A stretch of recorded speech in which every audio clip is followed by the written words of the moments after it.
जय माता की प्रिय भक्तों, आप सभी का एक नए वीडियो में एक बार फिर से स्वागत करते हैं। माता रानी आपके जीवन में सदैव खुशियों का वास रखे और आपका जीवन सदैव खुशियों से महकता रहे। आपको बता दें, नवरात्रि का 7वां दिन माँ कालरात्रि का दिन माँ दुर्गा के 7वें स्वरूप को कालरात्रि कहा जाता है। माँ कालरात्रि का स्वरूप देखने में बहुत ज़्यादा भयानक है, लेकिन ये सदैव शुभ फल देने वाली मानी जाती हैं, इसलिए इन्हें शुभंकरी भी कहा जाता है। दुर्गा पूजा के सप्तम दिन माँ कालरात्रि की पूजा का विधान है। इस दिन साधक का मन सहस्त्रार चक्र में स्थित रहता है, इसलिए ब्रह्मांड की समस्त सिद्धियों के द्वार खुले लगते हैं। इस चक्र में स्थित साधक का मन पूर्णतः माँ कालरात्रि के स्वरूप में अवस्थित रहता है। माँ कालरात्रि दुष्टों का विनाश और ग्रह बाधाओं को दूर करने वाली है, जिससे साधक भयमुक्त हो जाता है। अब मैं आपको बताऊं कि हमारे इस चैनल पर श्री दुर्गा सप्तशती के 10 अध्याय आ चुके हैं और नवरात्र काल में श्री दुर्गा सप्तशती के सुनने और सुनाने का एक अपना अलग ही महत्व है। माता रानी अपने भक्तों पर भर भर कर आशीर्वाद देती रहती हैं, इसलिए माता रानी की आराधना करने में भक्तों को भी कोई कंजूसी नहीं करनी चाहिए। तो 11वां अध्याय सुनाने वाली हूँ। पूर्ण श्रद्धा भाव के साथ में पूरा अध्याय सुनना। माता रानी की कृपा दृष्टि सदैव आप पर बरसती रहे।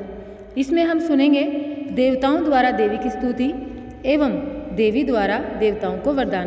तो चले शुरू करते हैं आज का अध्याय। माता रानी का नाम लेकर कमेंट बॉक्स में लिख दें जय माता की, और हाँ, चैनल को सब्सक्राइब कर दें। तो देखिए, महर्षि मेधा कहते हैं, दैत्यराज शुभ के मारे जाने पर इंद्र आदि देवता अग्नि को आगे करके कात्यायनी देवी की स्तुति करने लगे।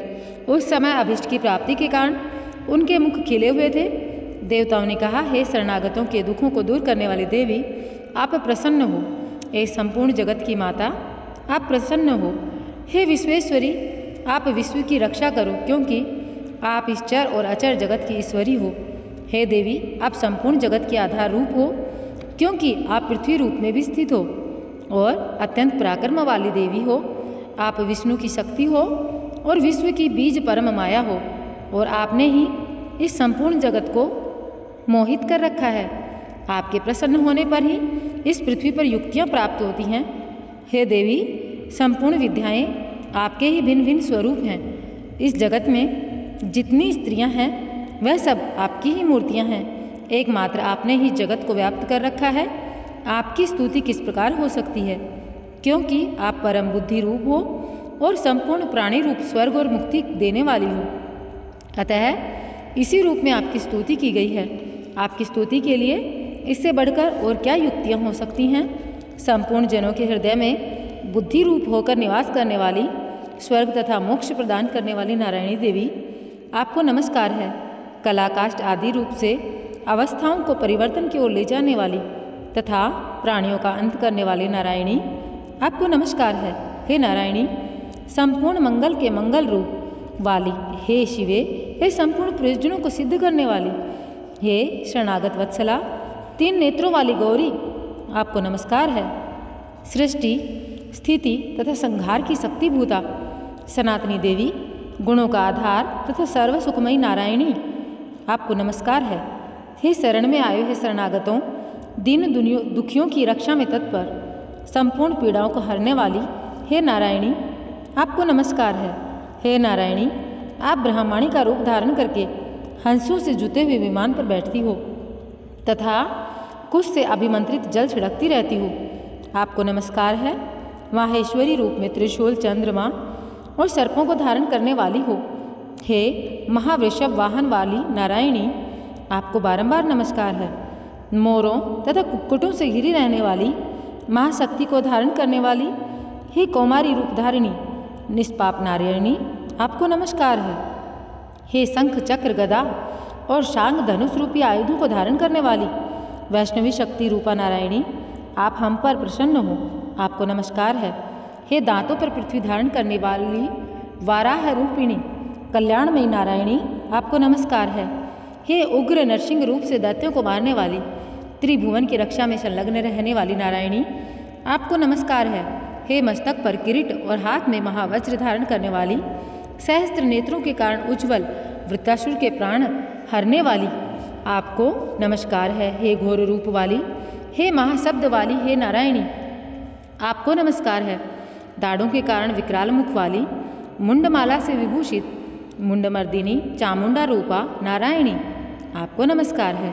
हे लक्ष्मी लज्जा महाविद्या श्रद्धा पुष्टि स्वधा ध्रुवा महारात्रि महाविद्या रूपिणी नारायणी आपको नमस्कार है। हे मेधा सरस्वती सर्व उत्कृष्ट ऐश्वर्य रूपिणी पार्वती महाकाली नियंता तथा ईश रूपिणी नारायणी आपको नमस्कार है।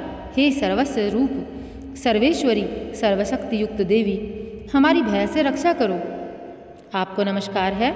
हे कात्यायनी तीन नेत्रों से विभूषित ये आपका सौम्य मुख सब तरह के डरों से हमारी रक्षा करे आपको नमस्कार है। हे भद्रकाली ज्वालाओं के समान भयंकर अति उग्र एवं संपूर्ण अश्रुओं को नष्ट करने वाली आपका त्रिशूल हमें भयों से बचाए आपको नमस्कार है। हे देवी जो अपने शब्द से इस जगत को पूरित करके दैत्यों के तेज को नष्ट करता है वह आपका घंटा इस प्रकार हमारी रक्षा करे जैसे कि माता अपने पुत्रों की रक्षा करती है। हे चंडिके असुरों के रक्त और चर्बी से चर्चित जो आपकी तलवार है वह हमारा मंगल करे हम आपको नमस्कार करते हैं। हे देवी आप जब प्रसन्न होती हो तो संपूर्ण रोगों को नष्ट कर देती हो और जब रुष्ट होती हो तो संपूर्ण मनवांछित कामनाओं को नष्ट कर देती हो। जो मनुष्य आपकी शरण में आते हैं उन पर कभी विपत्ति नहीं आती बल्कि आपकी शरण में गए हुए मनुष्य दूसरों को आसरा देने योग्य हो जाते हैं। अनेक रूपों से बहुत प्रकार की मूर्तियों को धारण करके इन धर्मद्रोही असुरों का आपने संहार किया है वह आपके सिवा और कौन कर सकता था। चतुर्दश विद्याएं षट शास्त्र और चारों वेद आपके ही प्रकाश से प्रकाशित हैं उनमें आपका ही वर्णन है। और जहाँ राक्षस विषैले सर्प शत्रुगण हैं वहाँ और समुद्र के बीच में भी आप साथ रहकर इस विश्व की रक्षा करती हो। हे विश्वेश्वरी आप विश्व का पालन करने वाली विश्व रूपा हो इसलिए समस्त विश्व को धारण करती हो इसलिए ब्रह्मा विष्णु महेश की भी वंदनीय हो। जो भक्तिपूर्वक आपको नमस्कार करते हैं वह विश्व को आश्रय देने वाले बन जाते हैं। हे देवी आप प्रसन्न हो असुरों को मारकर जिस प्रकार आपने हमारी रक्षा की है ऐसे ही हमारे शत्रुओं से सदा हमारी रक्षा करती रहो। संपूर्ण जगत के पाप नष्ट कर दो और पापों तथा उनके फलस्वरूप होने वाली महामारी आदि बड़े बड़े उपद्रवों को शीघ्र ही दूर कर दो। हे विश्व की पीड़ा को हरने वाली देवी शरण में पड़े हुओं पर प्रसन्न हो। त्रिलोक निवासियों की पूजनीय परमेश्वरी हम लोगों को वरदान दो। देवी ने कहा हे देवताओं मैं तुम्हें वर देने के लिए तैयार हूँ आपकी जैसी इच्छा हो वैसा वर मांग लो मैं आपको दूंगी। देवताओं ने कहा हे सर्वेश्वरी त्रिलोकी के निवासियों की समस्त पीड़ाओं को तुम इस प्रकार हरती रहो और हमारे शत्रुओं को इस प्रकार नष्ट करती रहो। देवी ने कहा वैवस्वत मनवंतर के 28वें युग में दो और महाअसुर शुंभ और निशुंभ उत्पन्न होंगे। उस समय मैं नंदगोप के घर से यशोदा के गर्भ से उत्पन्न होकर विंध्याचल पर्वत पर शुंभ और निशुंभ का संहार करूंगी। फिर अत्यंत भयंकर रूप से पृथ्वी पर अवतीर्ण होकर मैं वही प्रचीति नामक दानवों का नाश करूंगी। उन भयंकर महाअसुरों का भक्षण करते समय मेरे दांत अनार के पुष्प के समान लाल होंगे। इसके पश्चात स्वर्ग में देवता और पृथ्वी पर मेरी स्तुति करते हुए मुझे रक्तदंतिका कहेंगे। फिर जब 100 वर्षों तक न वर्षा होगी और मैं ऋषियों की स्तुति करने पर आयोनिजा नाम से प्रकट होंगी और अपने 100 नेत्रों से ऋषियों की ओर देखूंगी। अतः मनुष्य शताक्षी नाम से मेरा कीर्तन करेंगे। उसी समय मैं अपने शरीर से उत्पन्न हुए प्राणों की रक्षा करने वाले शाकों द्वारा सब प्राणियों का पालन करूंगी और तब इस पृथ्वी पर शाकंभरी के नाम से विख्यात होंगी। इस अवतार में दुर्ग नामक महाअसुर का वध करूंगी और इससे मैं दुर्गा के रूप में आप सबके बीच में प्रसिद्ध होंगी। इसके पश्चात जब मैं भयानक रूप धारण करके हिमालय निवासी ऋषियों और महर्षियों की रक्षा करूंगी तब भीमा देवी के नाम से मेरी ख्याति होगी।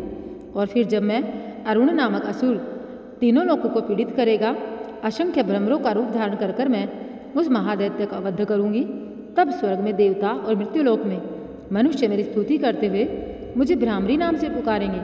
इस प्रकार जब जब पृथ्वी राक्षसों से पीड़ित होगी तब तब मैं अवतरित होकर राक्षसों का नाश करूंगी। तो प्रिय भक्तों यहाँ पर हमारा श्री दुर्गा सप्तशती का 11वां अध्याय संपन्न होता है। हम नवरात्रि के 8वें दिवस पर 12वें अध्याय के साथ में फिर से मिलेंगे। तो आप लोगों को चैनल को सब्सक्राइब कर लेना है और वीडियो को लाइक कर देना है और कमेंट बॉक्स में लिखना है जय माता की। माता रानी सदैव आप सभी भक्तों पर अपनी कृपा दृष्टि बनाए रखे। जय माता की।